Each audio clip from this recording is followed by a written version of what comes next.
नमस्कार मैत्रिणींनो, माझ्या चॅनलमध्ये तुमचं स्वागत आहे. निराश झालेल्या व्यक्तीच्या पाठीशी एखादी खंबीर व्यक्ती असावी लागते. मात्र ती नसेल तर स्वतःला प्रेरित कसे करायचे हे सांगणारी गोष्ट. एक राजा असतो.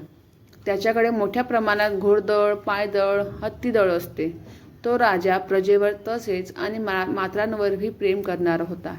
त्याचे उदाहरण म्हणजे त्याच्याकडे एक वयोवृद्ध हत्ती होता. तो हत्ती राजाने आपल्या बालपणापासून पाहिलेला होता. राजाच्या युद्धामध्ये त्याने अनेकदा वीरश्री खेचून आणण्यासाठी मदत केली होती. मात्र आता तो वयोवृद्ध झाल्याने त्याचा काहीच उपयोग नव्हता.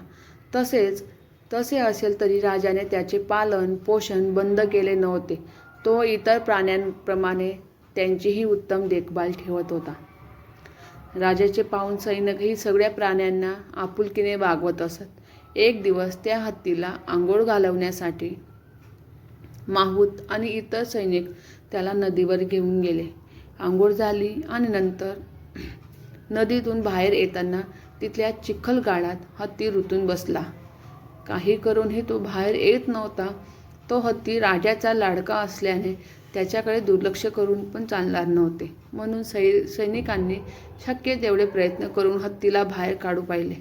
मात्र हत्ती आणखीनच आतमध्ये रुतत चालला होता. माहूत त्याला अंकुश टोचत होते. वेदने तो बाहेर येईल अशी त्यांची कल्पना होती. मात्र त्या सगळ्यांचा प्रयत्न संपले. शेवटी राजाला हकीकत सांगितली. राजा स्वतः नदीवर आला आणि त्याने चिखलात रुतलेल्या हत्तीला पाहिले. त्याची हतबलता ओळखली आणि काही क्षण विचार करून रणवाद्य मागवले. थोड्या वेळाने रणवाद्य घेऊन वादक नदीवर जमले.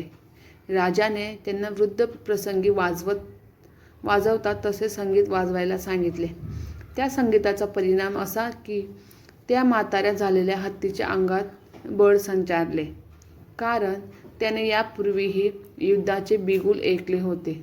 तो सगळी शक्ती एकवटून उठला. चिखलातून पाऊल बाहेर काढलं. पाय घसरला. तो जिद्दीने पुढे झाला. स्वतःला पुढे रेटलं.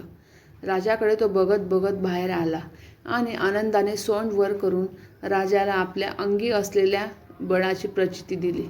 बादशाने त्याला गोंजारले. सगळ्यांना आनंद झाला.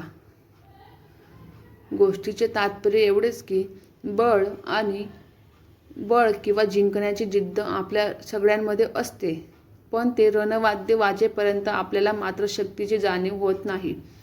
मात्र ते रणवाद्य वाजवणारी आपल्याबद्दल जिव्हाळा असलेली व्यक्ती आपल्याला आयुष्यात असेल असं नाही. म्हणून ते वाद्य अर्थात आपल्यामध्ये जिद्द निर्माण करणारे कारण आपणच ओळखायचे आणि नैराश्याच्या क्षणी ते वाद्य जोरजोरात मनात वाजवायचे, जेणेकरून आपल्याला खळबळून जाग येईल आणि आपण नैराश्याच्या चिखलातून वेळोवेळी बाहेर पडू शकू. असेच गोष्टी ऐकण्यासाठी माझ्या चॅनलला सबस्क्राईब करून द्या. थँक्यू.